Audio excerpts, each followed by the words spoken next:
Good evening, YouTube family. This is Nikki. Welcome back to my channel. If it's your first time joining me, welcome. As you can see from this title, I'm going to do my weekend review from a health perspective.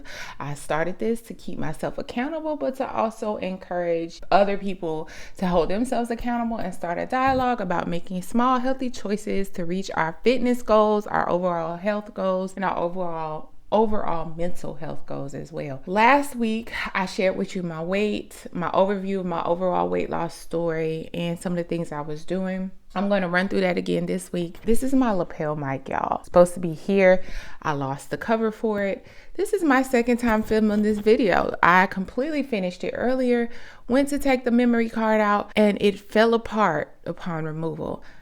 So I'm venting, okay? So this is part of my weekend review, okay? Just so you know. All's well that ends well. I refuse to let that stop me. So here's another a mental accomplishment to add onto the list of my other accomplishments for the week. I'm recording this video. I didn't put it off till tomorrow like I wanted to. It is 11:17 at night. I really should be showered, cleaned up in the bed, but I just was like, not gonna let that frustration sit with me overnight. So that was a win that I would like to add to my list of things that I did for last week. But anyway, moving forward, as I told you all last week, if you weren't there, my starting weight when I began my weight loss journey was 228.5. As of last week, I was 186.6. As of this morning, I am at 187 as after a week. I am not upset about that because, fellas, close your ear if you're easily grossed out or weirded out. Ladies, as you know, our periods can cause us a lot of problems. My PMS, my premenstrual issues are my major problems. So I'm about 2 days out from my cycle.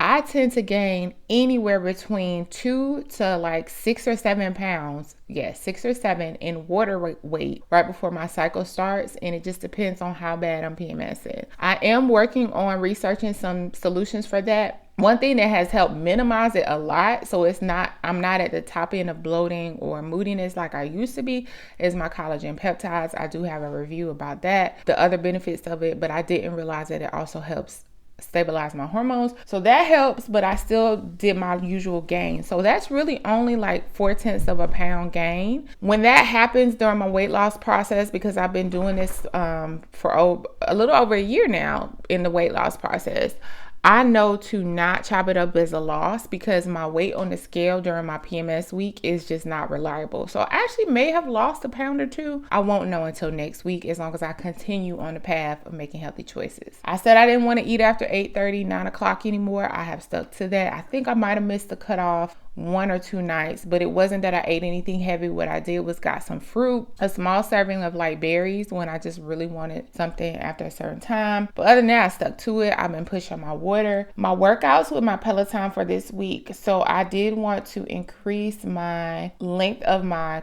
cycling workouts, but again, I'm PMSing, so my mood is kind of low, my motivation is kind of meh, my concentration is off. Like, it's a rough week for me typically, but I didn't give up. So I still did longer rides, but I didn't do as many of them. Last week I completed about 11 workouts total, varying from strength to stretching to cycling. This weekend, I only completed about 8, but I was very more specific and targeted in what I wanted to do. And I got in a good 2 long rides. I always list my workouts this is on my second video, but I will always list my specific workouts to include the instructor, the date, the time, and all of that in the description box below so you can see what I did. But my longest ride was a 45-minute club banger ride with Alex. And here's a quick clip of me from that day after I finished my ride. So I just finished the 45-minute club bangers ride with Alex, and I'm actually pretty shocked. I had no energy today, very low energy. I didn't PR, but I found that I actually turned the leaderboard off because I was like, I'm just gonna get on, I'm gonna go for what I know. But I just wanted to basically beat the mental battle about doing that ride. So I'm pretty proud of myself. I did good. Leaderboard functioning as far as like overall stats weren't working for some reason. They've been having like glitches with that lately. So I could see who was currently on the ride, but I couldn't see my overall ranking. I've been averaging about around the 50th percentile lately. So I'm gonna assume I'm somewhere around there again. But yeah, pretty good ride. Highly recommend. So as you can see, it was very tough. Like, I didn't PR, I didn't break any records. It was more of a mental battle than it was physical, to be quite honest. That week before my cycle, and it's not even that I speak it up, because sometimes I forget until I start feeling that way. I keep track of my cycles, but it's not on the forefront of my mind until I realize, hey, I've been feeling kind of icky all day. I've had an attitude, I'm achy, I have no energy. Then I'll look and realize it's that time. So it's legitimately my hormone fluctuations. Oh, so I decided to explore another type of class on Peloton, which is the foam rolling classes. Now, I am a member of BGM Peloton, which is Black Girl Magic Peloton Edition. I'm a member of Peloton After Dark, but I don't get so much information that's Peloton related on there. And we're just going to leave that at that. But on the BGM group, I saw a couple of the ladies talking about foam rolling. And I've heard it before. I've never done it. If I can find a clip of it, I'll insert it. But what it's doing is basically incorporated into like the 10-minute stretch. I think the longest one that I saw was 20 minutes. Babs! Sorry, y'all. That's my dog. And she's still in somewhat of the puppy phase. I have to keep an eye on her. Anyway, but most of them are 10 minutes long, and basically you stretch and you roll across this. It's a very firm roller. I got it from Amazon. I'll put the link below.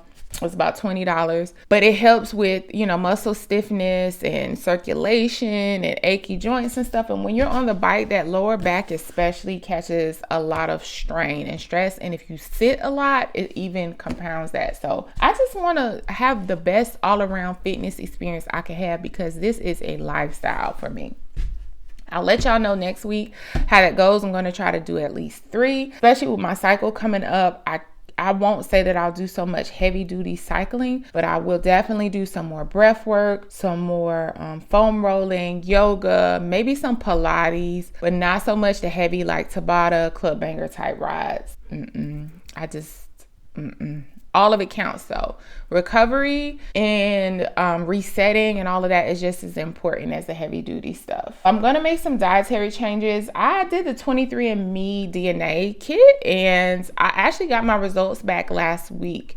I got some interesting information that is leading me to try something new with my health journey as far as my dietary intake. So I will share that with you after I share the 23andMe results. Then I'll go and talk about some of the changes I made and whether or not I feel like it's been helpful.